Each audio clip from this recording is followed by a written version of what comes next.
Good morning, everyone.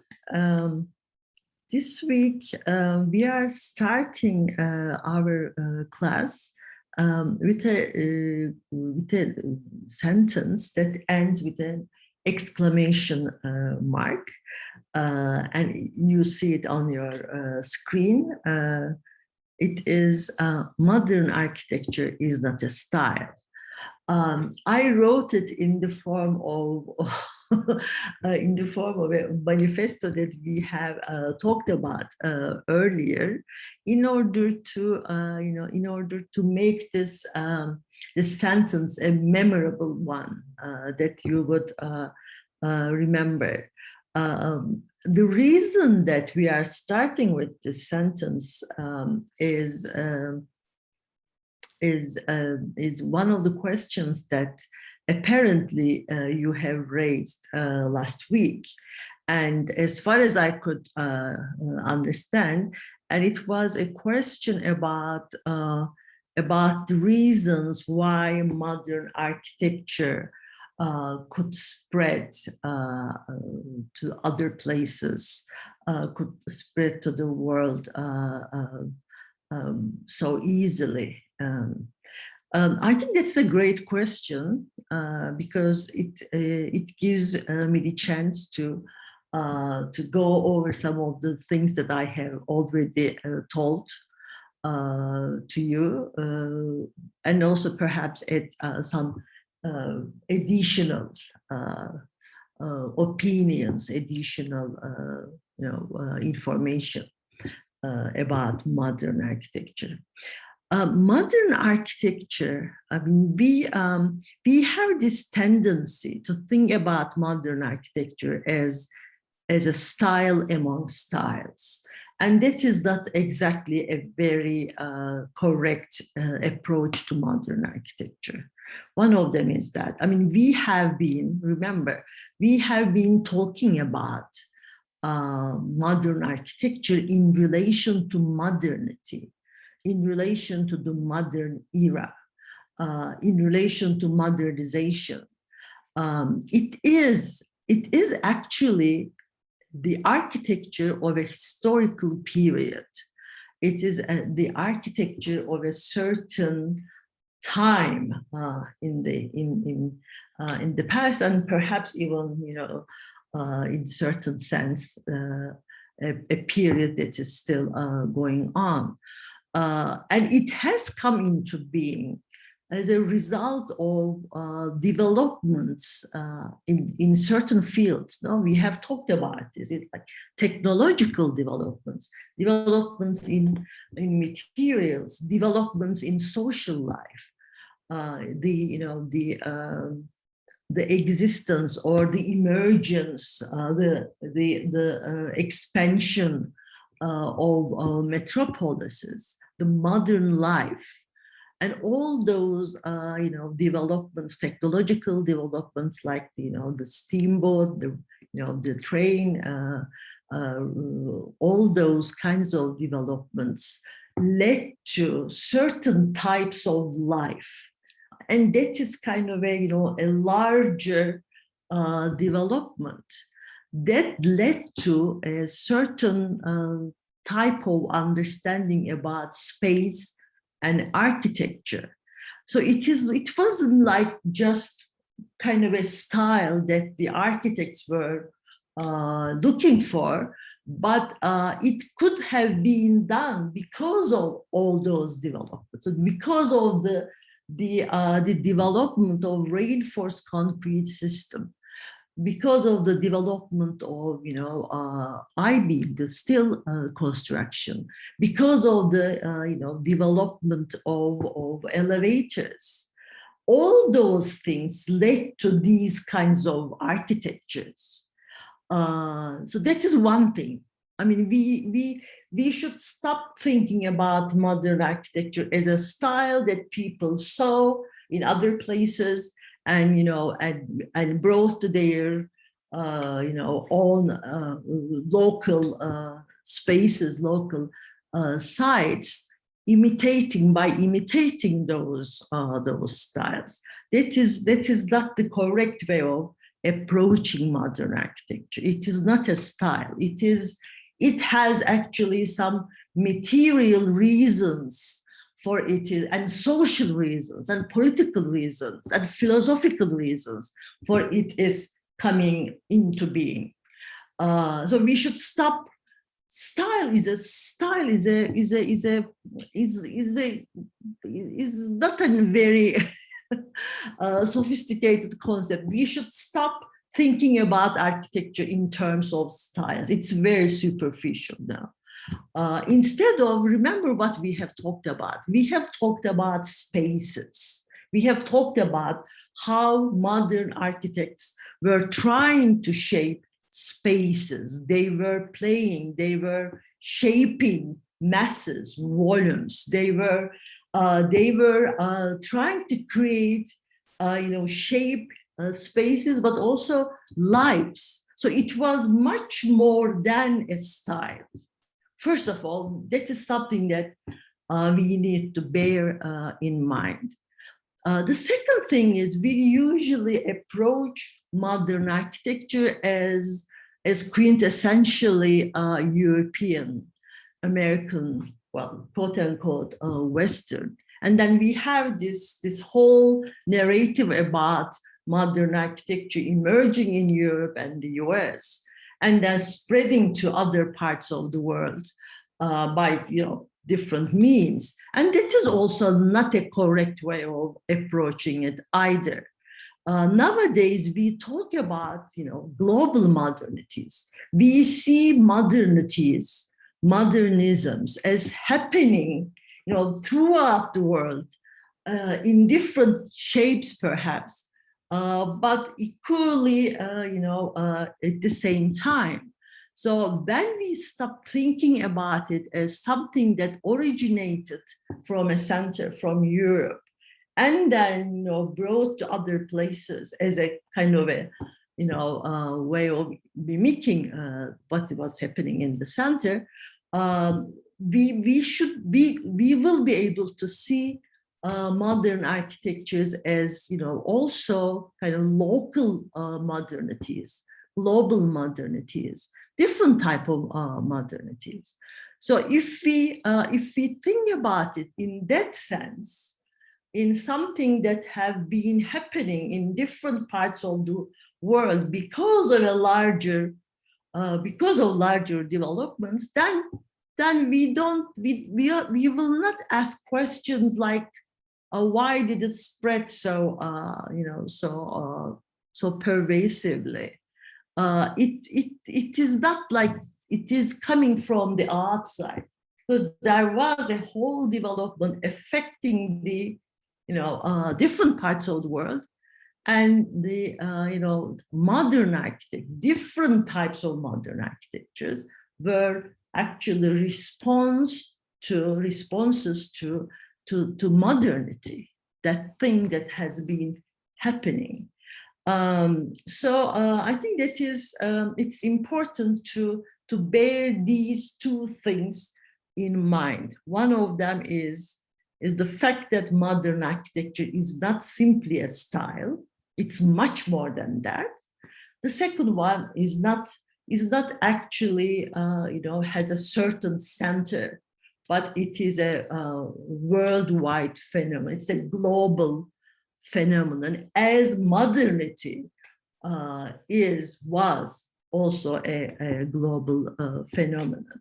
I mean, I put down these three words: modernity, modernization, modernism. They are all important for us to understand that, to understand the implications of these three concepts. Modernity it can be seen as the era that we are talking about, as the way things are lived in that period, starting perhaps roughly after the 18th century, 19th century, and the 20th century, and perhaps in a certain sense, we are still living in modern period. Modernization is more related to technological, socio-technological developments. I mean, we have seen, well, the dam projects, hydroelectric power plants, train stations designed, envisioned by Antonio Sant'Elia and others. Those infrastructures, those huge, developments in terms of shaping the surface of the earth, it is called, those kinds of developments are part of modernization. It is more like material modernization, and modernism is more like cultural responses to the reality of modernity in the form of artistic architectural movements. So bear these three concepts in mind. Along the lines of the question that was asked, and my my kind of provocative manifesto-like sentence here that we have started, what we will do today is I will just go over very briefly a couple of examples that we had already seen in order to talk about, again, this issue of modern architecture being actually global and also being something more than a style. I will talk about these two idioms, let's say, these two opinions, arguments that I have in relation to these three examples that we have already seen. It's the Botter House in Istanbul, the famous Dessau Bauhaus building in Dessau, and then Mies van der Rohe's Farnsworth House that we have seen as the last example last week.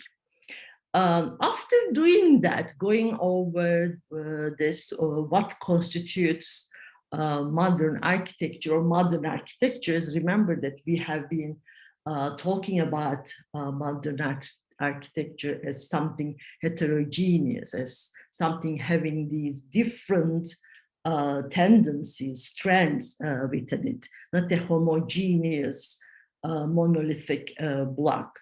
So remember that as well.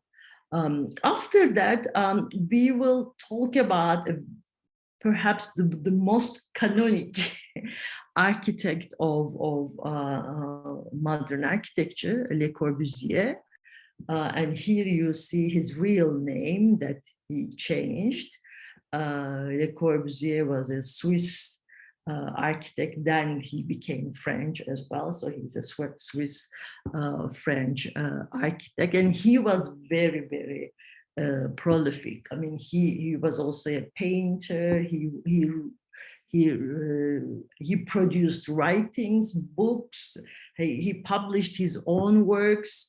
He actually published a review called L'Esprit Nouveau, not esprit in the sense that we use, but the new spirit, the new, soul, the new, the new mentality that he was trying to convey in terms of the modern mentality. We have talked about this. I mean, the sense of the present, the sense of today was very emphatic in modern times. So it's like the new. We have talked about also the concept of novelty, the new building, the new dwelling, the new man, the new spirit. And also, I mean, of course, I think I have mentioned this in terms of the language, architectural language. Modern architecture is very much about like simplification, purification, and Le Corbusier was actually into that, of course, in architecture, but also in painting as well. He was interested in a kind of machine aesthetics. Of course, I'm sure you are familiar with that. I mean, the idea of a house as a machine is very much known, of course. I mean, we have talked about the issue of machine aesthetics, the adoration of machine in a different way, in the case of Futurist and Antonio Sant'Elia as well, if you remember. So, but he was also, very much interested in precision and order. Order is, if you think about it, perhaps it as a concept, it predates modern architecture and modern times. But of course, also there are all these, possibilities that came with the modern period. I mean, he was into developing, types, prototypes, both, in terms of product production, but also in terms of, architecture. And here again, I mean, perhaps I should emphasize the whole idea of mass production, which has become possible because of technological material developments. That was at the core of modern architecture. So mass production. That is, they could do that. That is why they did it. Because technologically it was becoming possible, mass production. So what you need for that, you develop types, you develop typologies in order to build, swiftly, fast, and cheaply. And that is a chance to provide, shelter, provide places, provide housing for. Remember the film that we have seen, how at the very end there was this, those words that we have seen, like for all. So, habitable places for all classes, for the working class as well. That kind of social concern, that kind of concern could be satisfied because of these technological developments, and that in turn affected the architecture that were cultivated, that were propagated. So we will see the embodiment of the idea of typology, prototype for easy mass production in the two cases that Le Corbusier developed. Two types. One of them, it's like a prototype for building. The first one is Domine House, and the second one is Struan House, where it is basically a simple structural frame that you can repeat, endlessly in order to produce, housing, like housing blocks, and also, individual houses. And it is Domine House is basically slabs with concrete posts in between. So it's simple, and that is all you need structurally in order to build. In order to build anything, in order to build houses or other things, that is all you need, and that is enough. And that was provided by by technological developments, and the architecture responded to it. It's so, you see, it is not like just building in a certain aesthetic way. So it is actually the whole idea of architecture, space, the production of architecture, the spaces, that all of those ideas were revolutionized So it is beyond just being, a stylistic choice. Okay, after that we will. This is really a very neat thing that I very much like. Le Corbusier's architecture, and that is the idea of architectural promenade. I think Koolhaas uses that as well, but of course, the father of the architectural promenade is Le Corbusier. And what does that imply? If you have ramps in buildings, if you have ramps in a house, what does that imply? It implies movement. No? It is like this constant movement within the spaces that he creates. And movement, what is the implication of movement? Movement implies time, temporality, and that is how architecture is actually experienced. You experience architecture by walking through it, walking in it. So that is what can be said about Le Corbusier's architecture. That time is actually incorporated into his houses, his buildings, and then you can establish an analogy between architecture and space and film that we have started the class this semester with.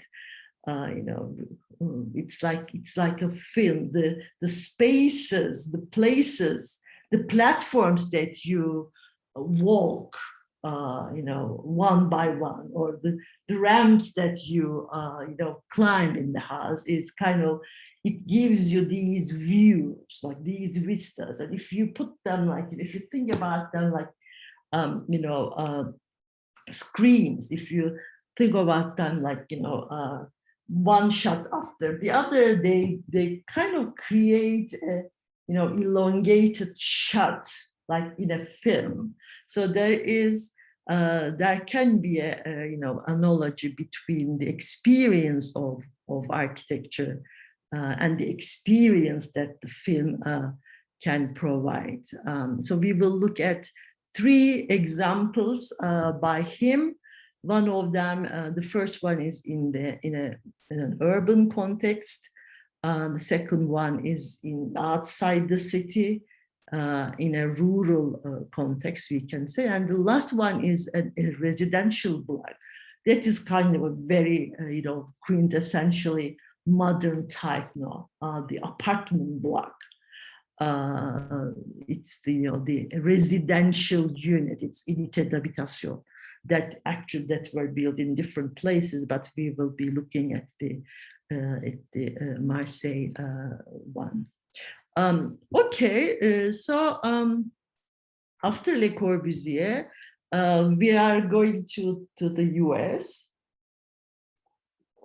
to look at another very canonic architect, Frank Lloyd Wright.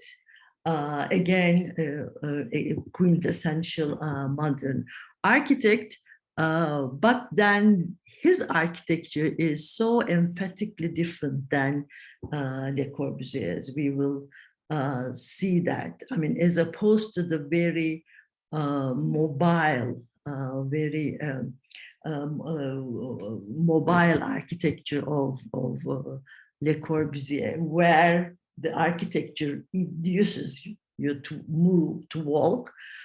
In Frank Lloyd Wright, we have this architecture that is very much, very robust, very grounded. It's very, even the sense of it, because of the horizontality, it's like very much part of the ground. It's very much part of the nature, even though within the buildings you see this flowing spaces as well.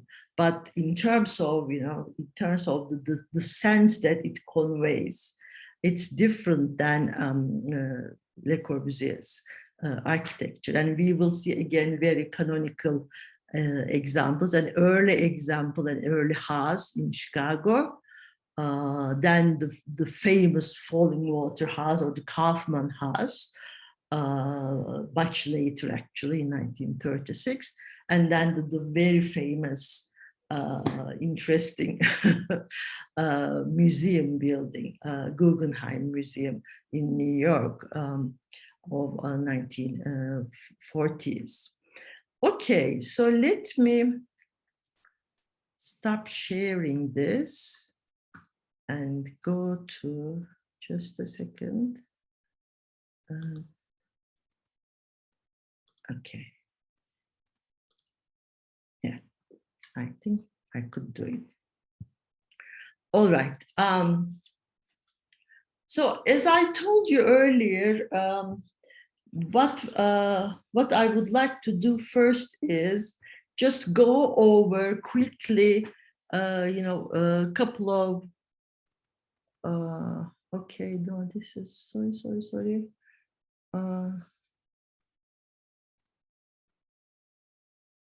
Let me see if I did this correctly. Just a second.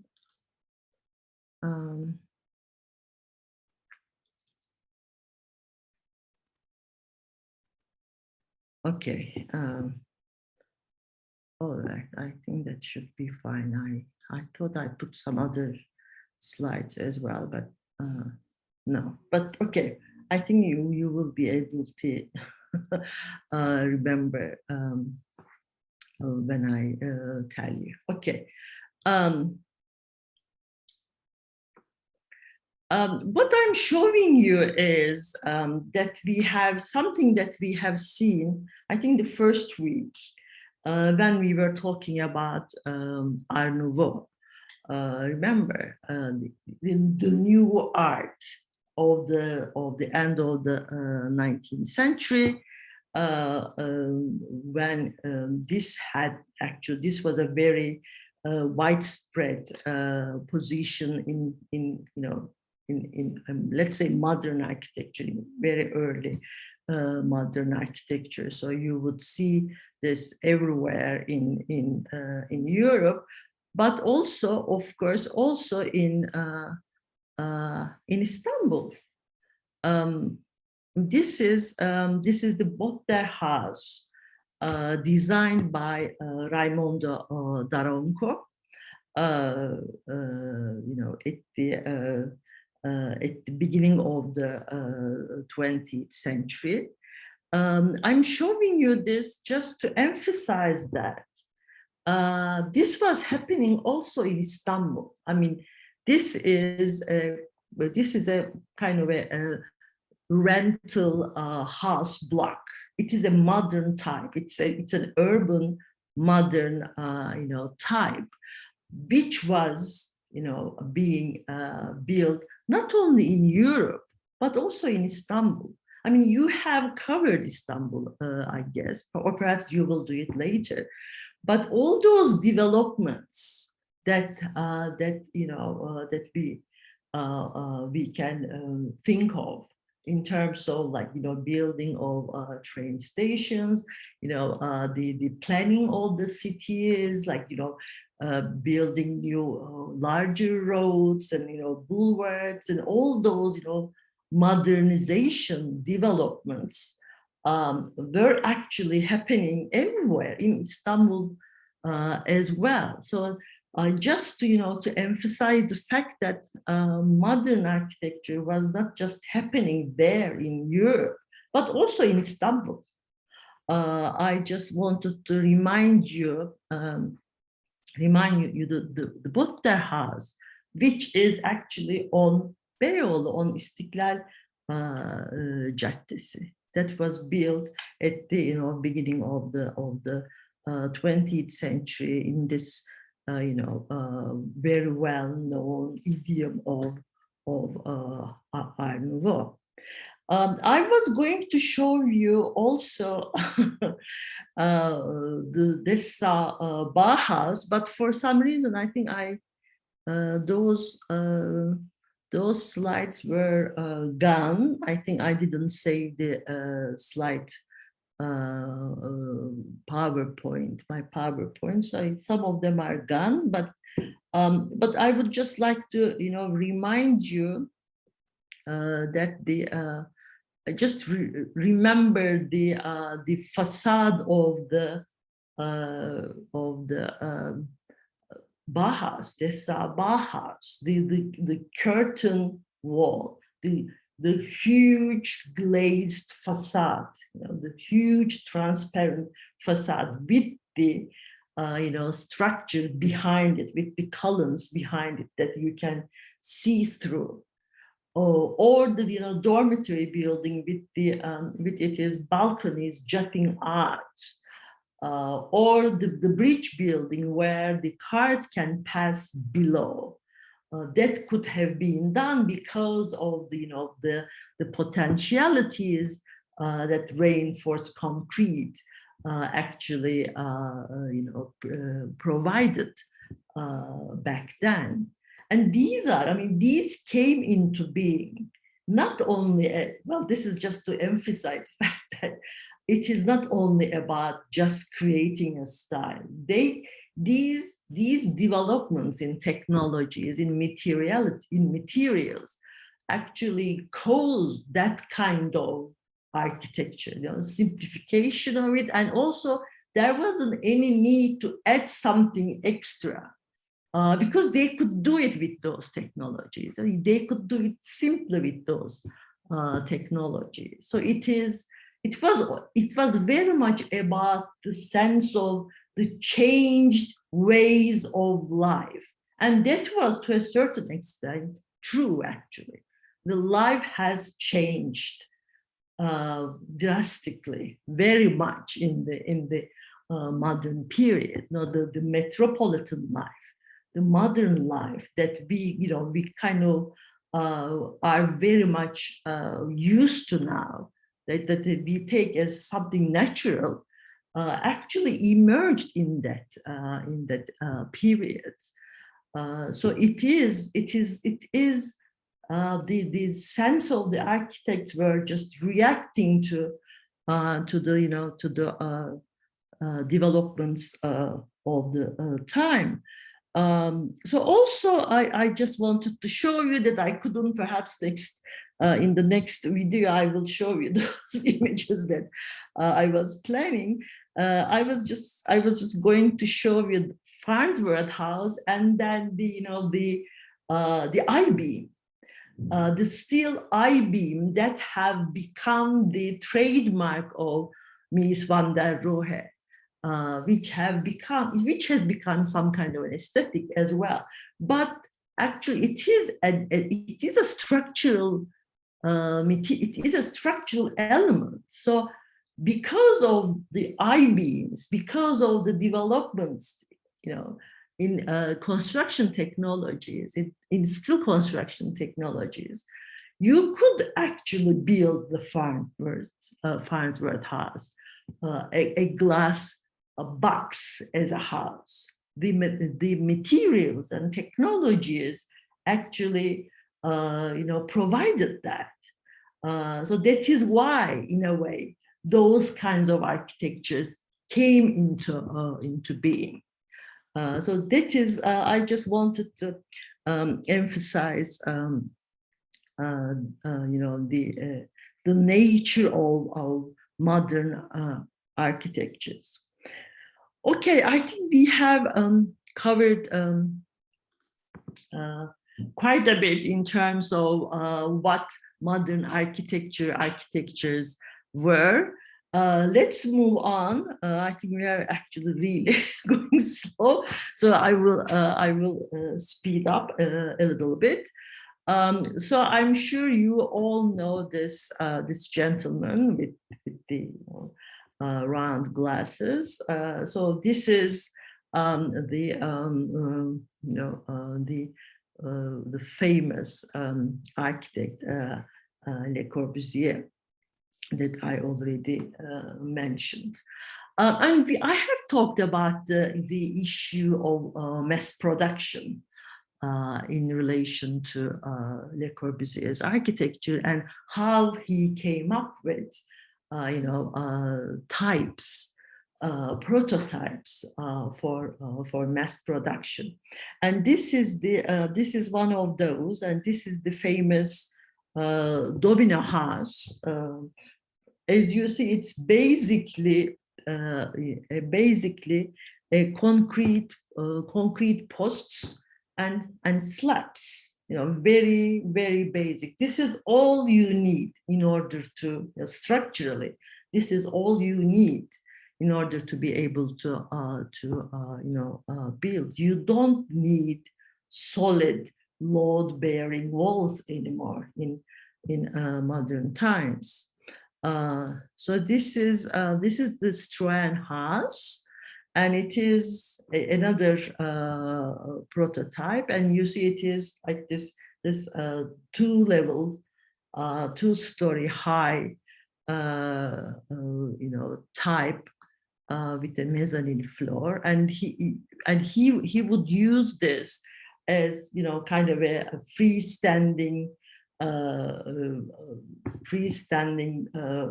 building, but also within his unité d'habitation, his residential blocks as units that are tagged to the main structure of the block. Okay, so he also came up with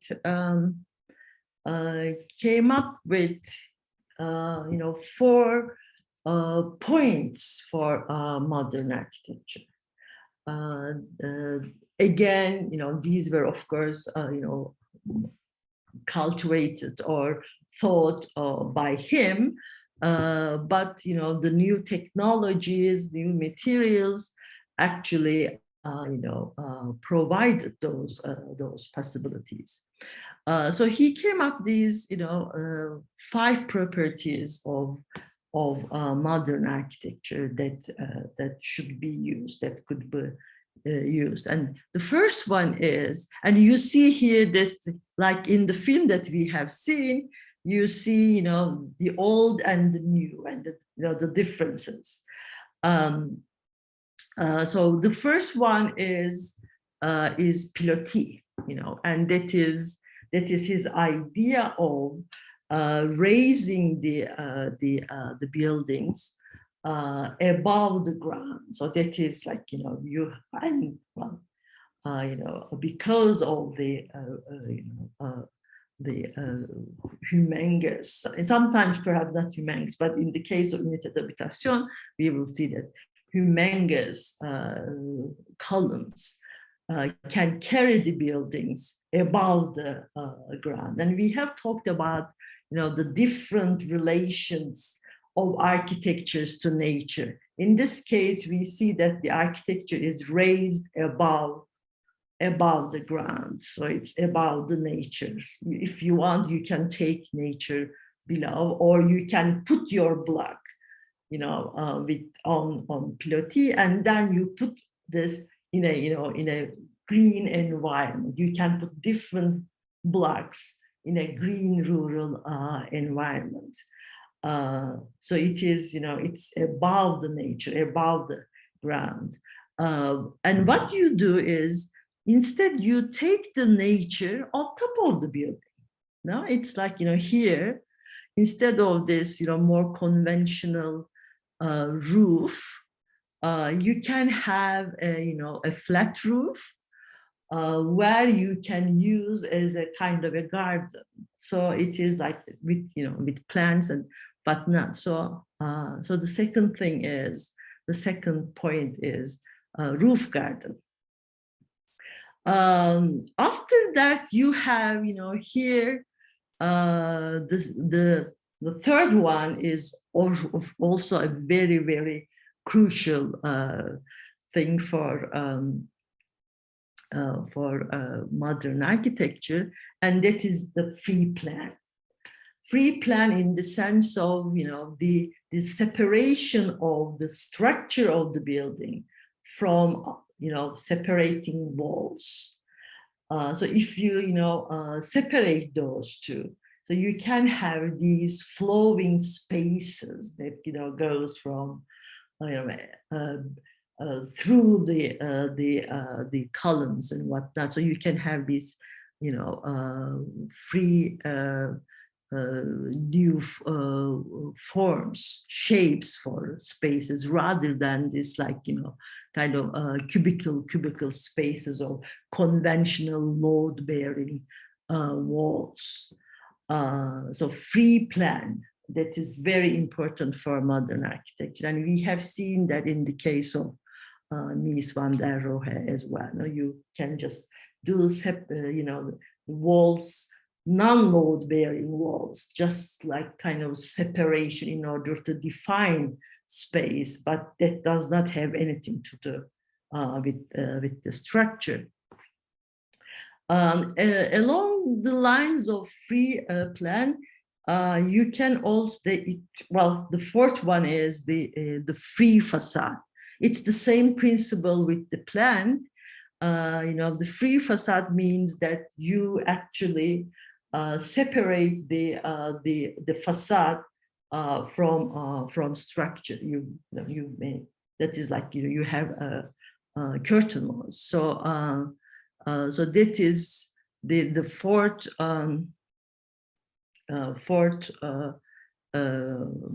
point, and the example of which we have seen in this Bauhaus. And the last one is the very famous, well-known window developed by Le Corbusier, and that is the horizontal window, as opposed to conventional, elongated window. So these are the quintessential trademarks of modern architecture for Le Corbusier. Okay, what I'm going to do is I will just close this video here, and then start with the buildings, with the projects themselves in the second video, in order to not to actually give a break when when we are looking at the projects, not to break that narrative. So I will just stop here and see you in the next video in a bit.